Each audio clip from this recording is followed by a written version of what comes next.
Right. Welcome back to part 3 of Christopher Columbus. Who is he really? The real truth.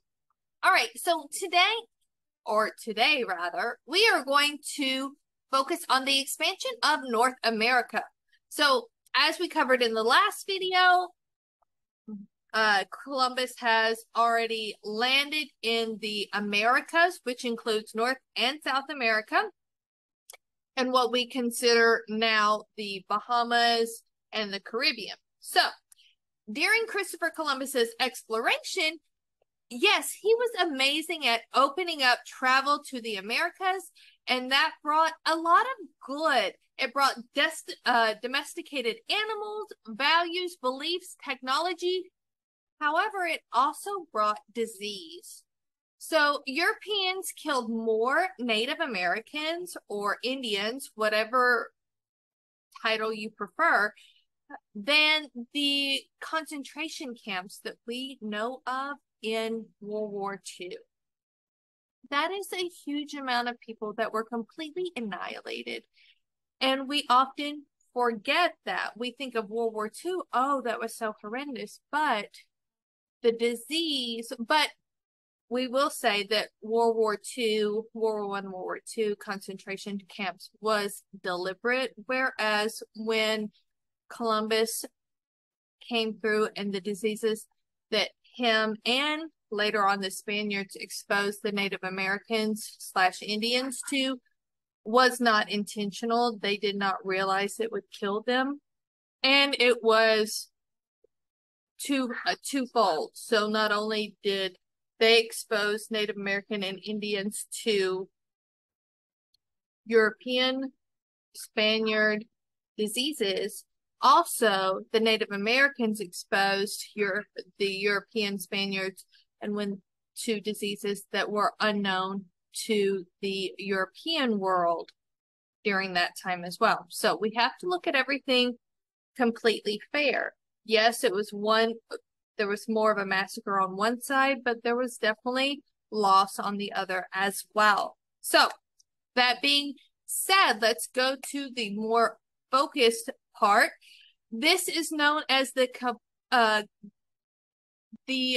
Europeans also, since they brought to North America the domestication of horses, animals, and different types of food, the Colombian Europeans' diet began to change after the exposure of corn, peanuts, and sweet potatoes. Even the Asian and African diets were exposed with chili peppers, peanuts, corn, and tomatoes, something that they had not experienced during their time period until the travels to North America, North and South America. At this time, they thought it was the West Indies, which it was not, of course. Now, in 1493, Columbus returned to Hispaniola with 1,200 men and 17 ships. Now, here is the ugly side of history. He killed or enslaved Indians. Christopher Columbus and his troops killed or enslaved Indians. He saw that Native Americans were very subservient. They were very meek. They were mild. And he thought they were easy to manipulate because he didn't believe that Native Americans / Indians didn't realize that they understood what evil was. And he thought that they would be easy to conquer, subdue, domesticate, essentially make slaves, which is horrible, especially since he proposed this whole expansion for the expansion of Christianity, and nothing about that is Christian.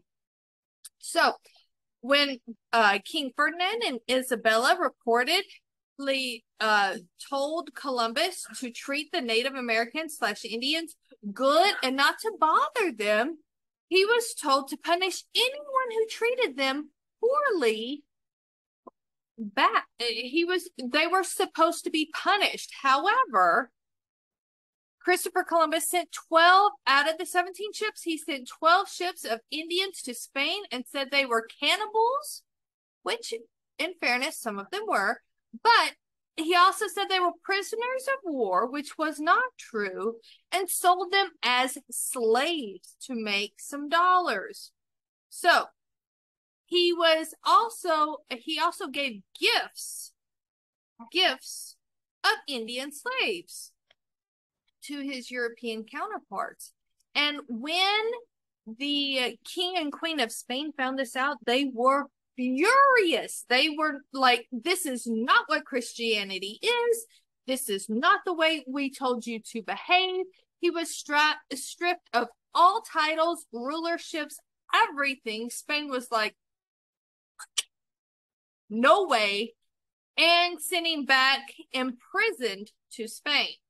So this is the expansion of North America with Christopher Columbus, and we can already see slavery super a pinnacle point in 1493. Why we will discuss further on when we get to the U.S. history part that is in the 1860s, where we have the Civil War. But this is why we cover past history, because it always builds. It builds up. That's why we need to understand our past so that we do not make the same mistakes as our predecessors in the future, present or future rather. So if you like this, please hit subscribe. Otherwise, check me out on the website, lightupliteraturecurriculum.com. I do teach U.S. history.